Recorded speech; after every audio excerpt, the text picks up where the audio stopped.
So మరి ఇంకో విషయం చూసుకుంటే మనం రీసెంట్ గా వేణుస్వామిది బాగా వైరల్ అవుతున్న ఒక వార్త. సో ఆయన నన్ను TV5 మూర్తి 5 కోట్ల ఆయన లేదు TV5 మూర్తి నన్ను నా కుటుంబాన్ని చంపేస్తానని చెప్పి ఈయన వీడియోస్ రిలీజ్ చేసిన పరిస్థితి మనకు కనబడుతుంది.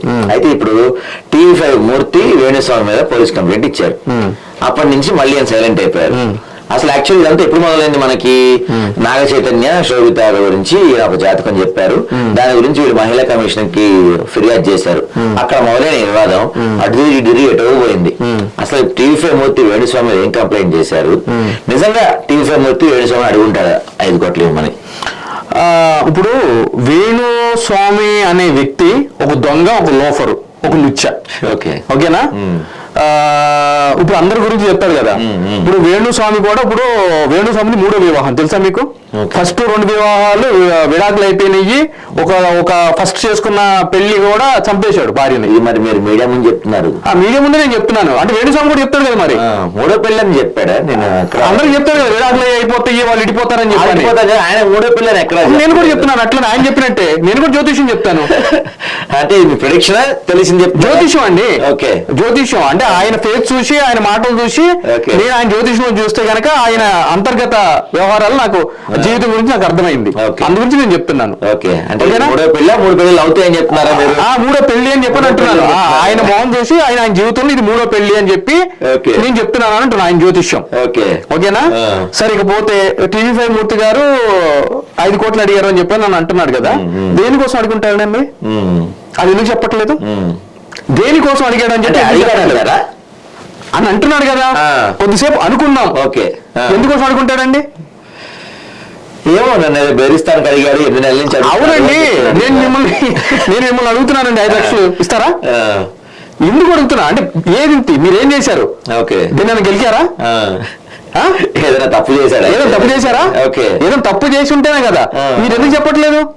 అంటే ఇప్పుడు వేణుస్వామి ఏదో తప్పు చేశాడు, ఆ తప్పు బయట రాకుండా ఉండటానికి TV5 మూర్తి అడిగాడని చెప్పి ఏం చెప్తున్నాడు అనుకోవచ్చా? అదే నేను అంటున్నాను. దేనికోసం అడిగాడు? క్లారిటీ ఏది? మీరంతా మాట్లాడారు కదా. కాల్ రికార్డ్ చేశారు. ఆ కాల్ రికార్డ్ లో వాళ్ళ వైఫ్ చాలా హ్యాపీగా మాట్లాడుతుంది కదండి. అంత ఉండదండి, మీరు ఏదో అనుకుంటున్నారు. అయ్యో నాకు తెలుసు కదా. అంటే బ్లాక్ మెయిల్ ఇట్లా చెప్తారా? సార్ ప్లీజ్ సార్ వచ్చారని మాట్లాడతారా? ఏం తమాషా చేస్తున్నారండి? జనాలు పిచ్చోళ్ళు కానీ ఇక మరీ మీరు నేనైతే పిచ్చోళ్ళం కాదు కదండి. అంతే. ఇప్పుడు TV5 మూర్తి వేణుస్వామి ఏం కంప్లైంట్ చేశారండి? పరువు తీసే విధంగా, పరువుకి ప్రతిష్ఠకి భంగం కలిగే విధంగా వేణుస్వామి వ్యవహరిస్తున్నాడు, కొన్ని బ్లాక్ మెయిల్ టాక్టిక్స్ పాల్పడుతున్నాడు అని చెప్పి ఇచ్చారండి. మరి ఏమన్నా దానిపైన పోలీసులు దర్యాప్తు మొదలు పెట్టారు? సివిల్ నేర్చుకుంది కాబట్టి ప్రిలిమినరీ ఎంక్వైరీ కండక్ట్ చేయాలని పోలీసు వాళ్ళు. దాంట్లో వాళ్ళు కాగ్నిజబుల్, నాన్ కాగ్నిజబుల్ అని ఉంటాయండి. అంటే తీవ్రతరమైన నేరం అయితే కనుక ఇమ్మీడియట్లీ కేసు రిజిస్టర్ చేస్తారు. ఒకవేళ తీవ్రతరమైన నేరం కాకపోతే కనుక కోర్టు పర్మిషన్ తోటి రిజిస్టర్ చేస్తారు, లీగల్ ఒపీనియన్ పంపిస్తారు.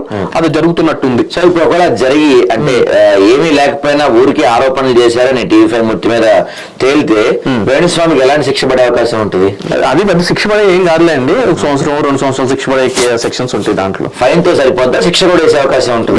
కొన్ని సందర్భాల్లో ఫైన్ కూడా వేస్తారండి, కొన్ని సందర్భాల్లో ఫైన్ కమ్ శిక్ష కూడా ఉంటుంది. మరి ఇప్పుడు మీరు ఇందాక అంటున్నారు వేణుస్వామి మొహం చూసి 3వ పెళ్లి అని జాతకం తెలిసింది అంటున్నారు.